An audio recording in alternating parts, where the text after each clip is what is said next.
Hey guys, welcome back to the garden. Welcome to my channel. If you're new here, my name is Blanca.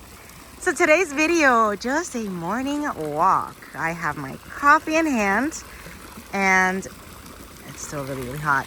We're just gonna walk the garden. I am gonna do a quick garden update, show you some pretty blooms. That one orchid that I got with RF is in bloom. And I want to show you her beautiful colors. Even though if you saw that video from my nursery trip, you will see it. You probably already saw it there, but just opened, so I just want to share with you. It's a beautiful, beautiful, beautiful Cattleya. This one here is from Brethren. A few years ago, I attached this one here on my Christmas palm, not knowing it was gonna thrive. You guys, it's been blooming every single year since I got her. And that in there is her tag. I have no free hands. I have my coffee in one hand and my phone in the other. Ah, that's so pretty. So no free hands to get really in there. Let's see. Let's see. Can you see it? There you go. There you go. It's an orange nugget cross. I have lots of orange nugget crosses. That one that I got at RF is also an orange nugget cross. This one I'm not sure. And I have a name for the Cattleya, and I feel like my phone's about to slip out of my hands. All right, we can't multitask this morning, obviously. Put my coffee down. All right, so we have a tag for that Cattleya under my rubellini tree. It is called candy corn. Let me run out there.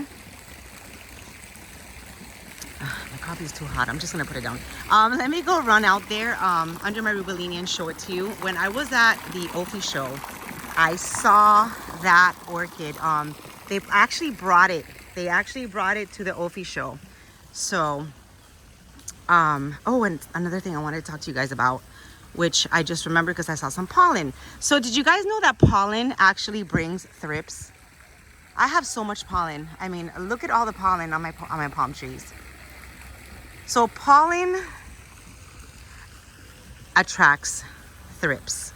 So if you're having a thrip issue, take a look at your garden, see how the pollen situation is.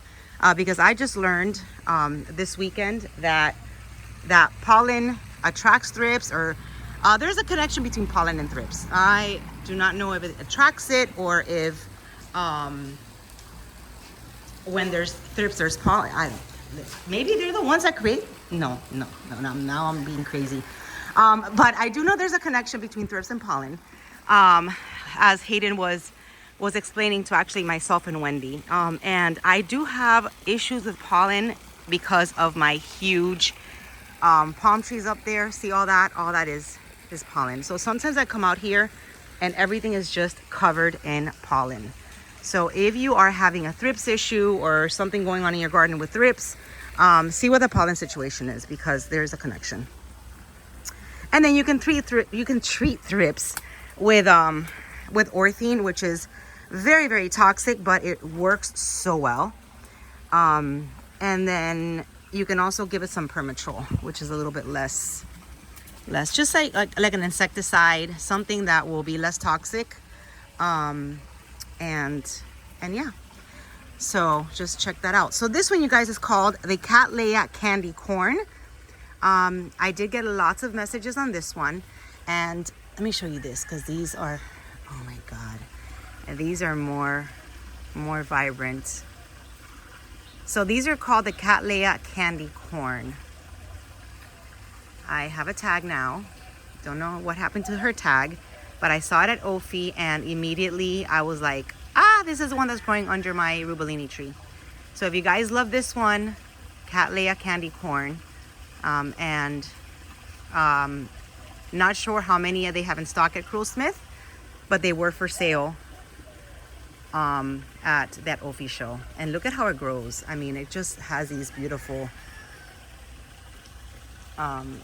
clusters that they grow in. So very, very pretty. And I keep it under my rubellini tree, which is doing amazing. Lots of full sheaths under here, you guys. Look, this is a full sheath right here. not sure which one that is. And these are all from Curl Smith. They had all these compact ones over there at the show. And I've got something growing behind this because I saw some buds. There you go. There's some buds over here. So Rubellini tree is happy. Let's see. Whoa. All right, just gonna show you my buds. I don't want to make this video too long.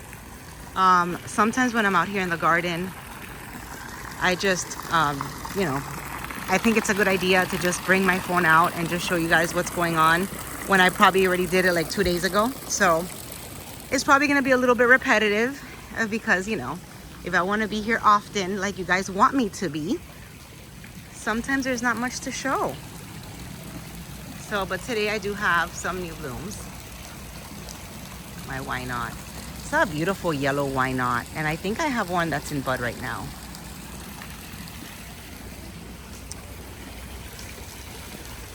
Still figuring out, making sure these embers are getting the proper hydration. And this one's gonna bloom for me for the first time under my care. And it is time to fertilize on Thursday. Martin will be back Thursday to fertilize, and hopefully we can start doing that project under my terrace there. This one's gonna be a big one, you guys. Came to check out on this green golf pig. Am I saying that right? But that's the buds for those.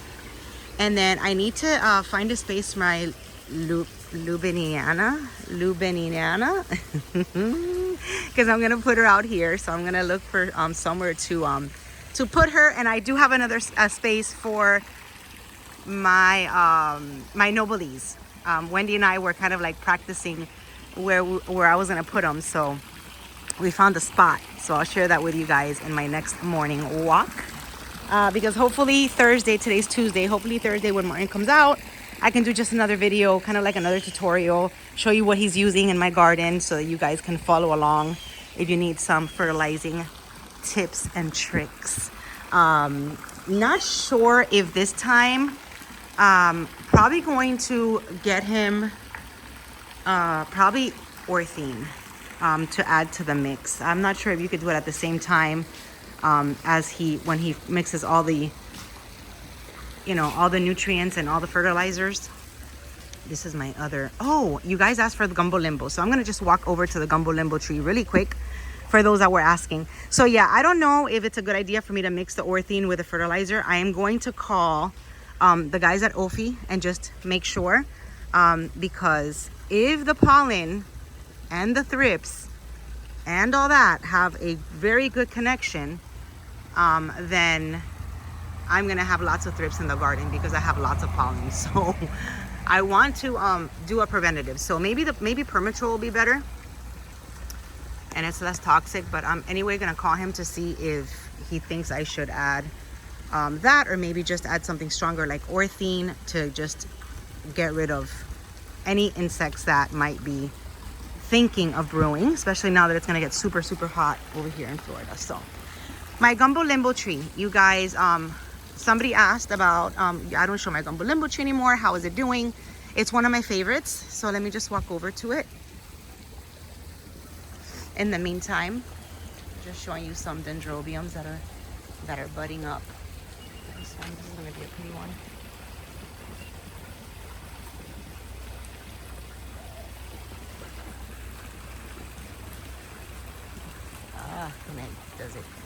Is it coming in focus? There you go.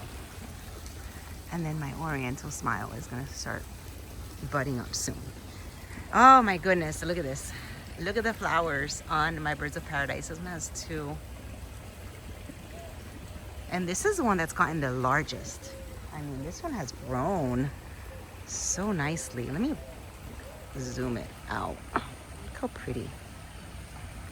It's such a pretty one. I guess I will show you guys the blooms on those new ones last, and then we'll just close out the video there. So birds of paradise are just, they're so happy. I love them. All right, so this is my Gumbo Limbo here. Love my Gumbo Limbo. Love the location of it. Oh, I didn't even notice I had all this Spanish moss. Look at that. Bird must have taken it all the way up there. Look at that.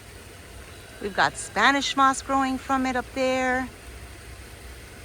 I mean, this tree, I know that there's some trees that, I don't know if they produce it or maybe the birds blow it, but sometimes when I go to like the Tampa area where my son used to play baseball, we used to just go, you know, to like northern, central Florida, not really northern. And we would always see these trees that were covered in the Spanish moss.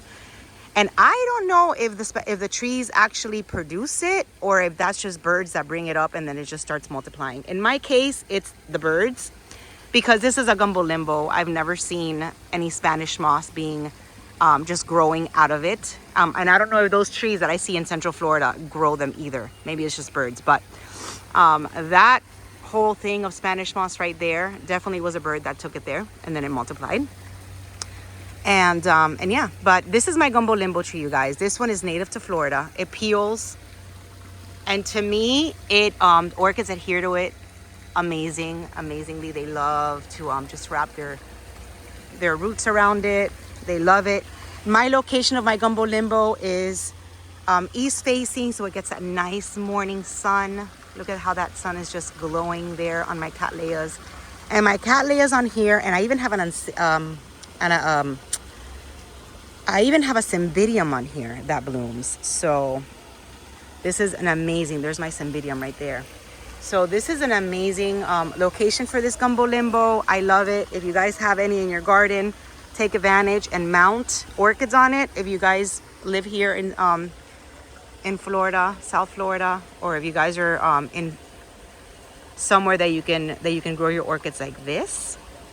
So Gumbo Limbo, love it. For you ladies that were asking, you subscribers that were asking, here's my Gumbo Limbo. I love it.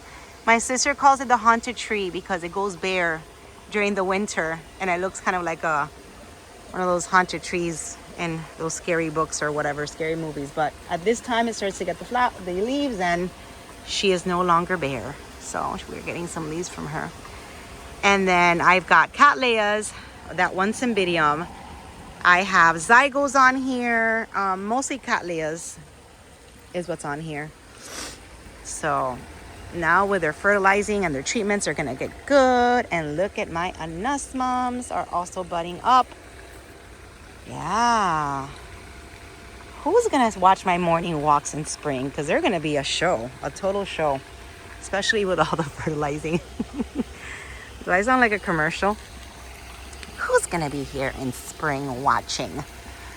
It might not be so good now, but you just wait. Spring comes and my garden's gonna be so pretty. I'm just kidding. All right, I'm starting to just get delirious out here. So my anosmums, my honos, my anosmums are starting to bud up. And this is keikis that I put on here. So slowly but surely they are growing. Also out in my oak trees, because I'm sure somebody's gonna ask, what about your oak trees? So my oak trees have the fascilatums on there and they are all in bud.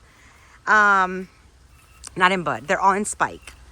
So these spikes I really have to watch, because now that I feel like my fascilatums are gonna start actively spiking and growing, because they are a good size. Ooh, this one has 2 spikes.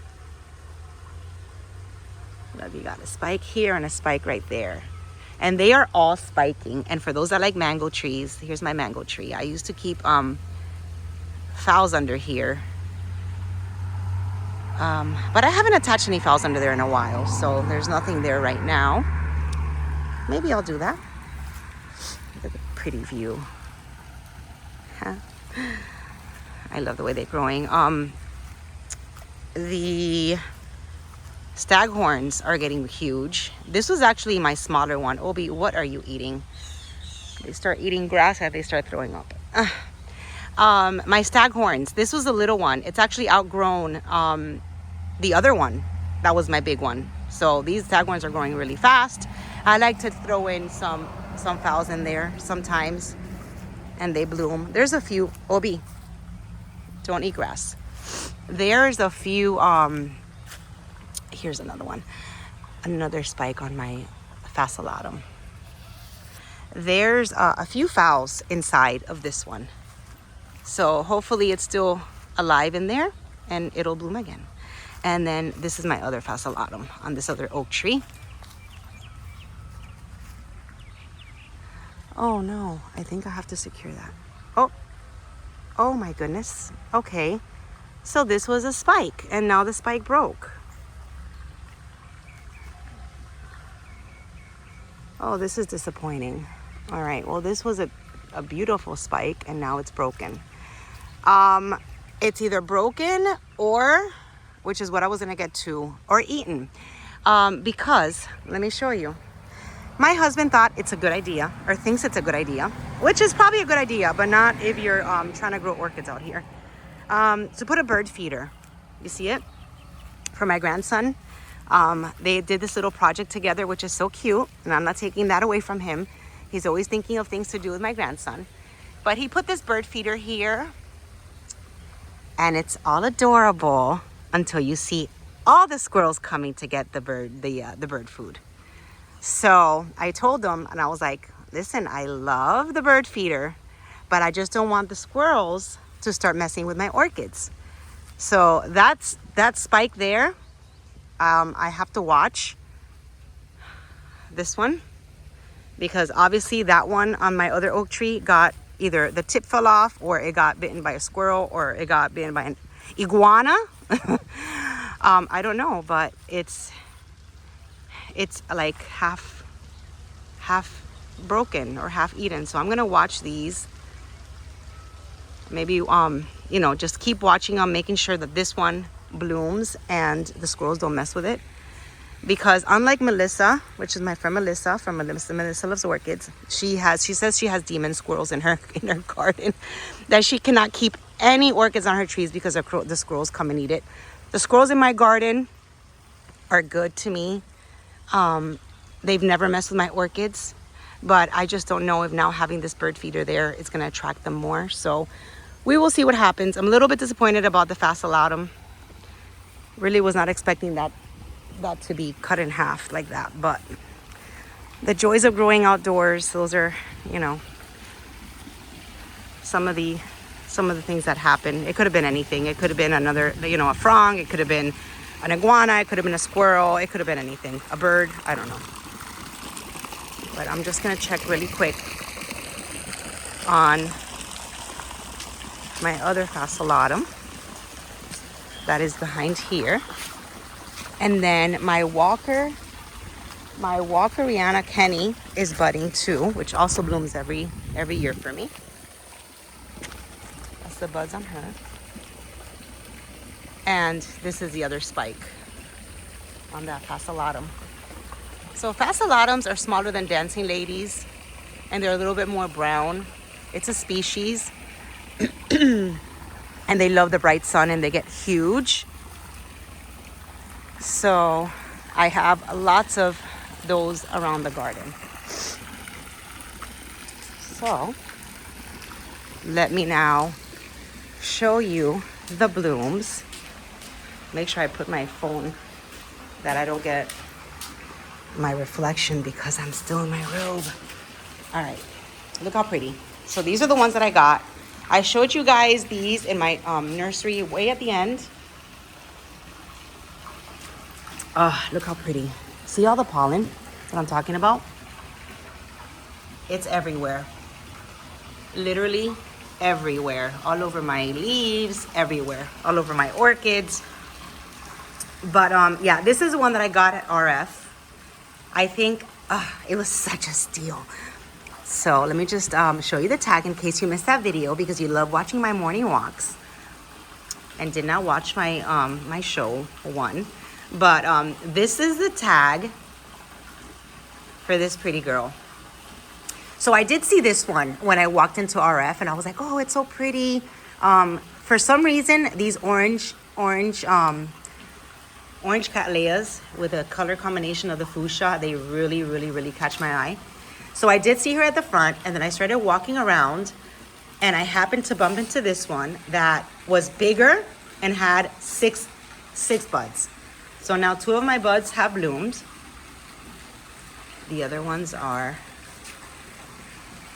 still there, still looking great. But this is her. This is my Santiago Hernandez. And you can get it from RF. I'm sure they have more that they can sell to you. And then this is my Lunimiana. She's so pretty. And so fragrant. And this one again is from Smith.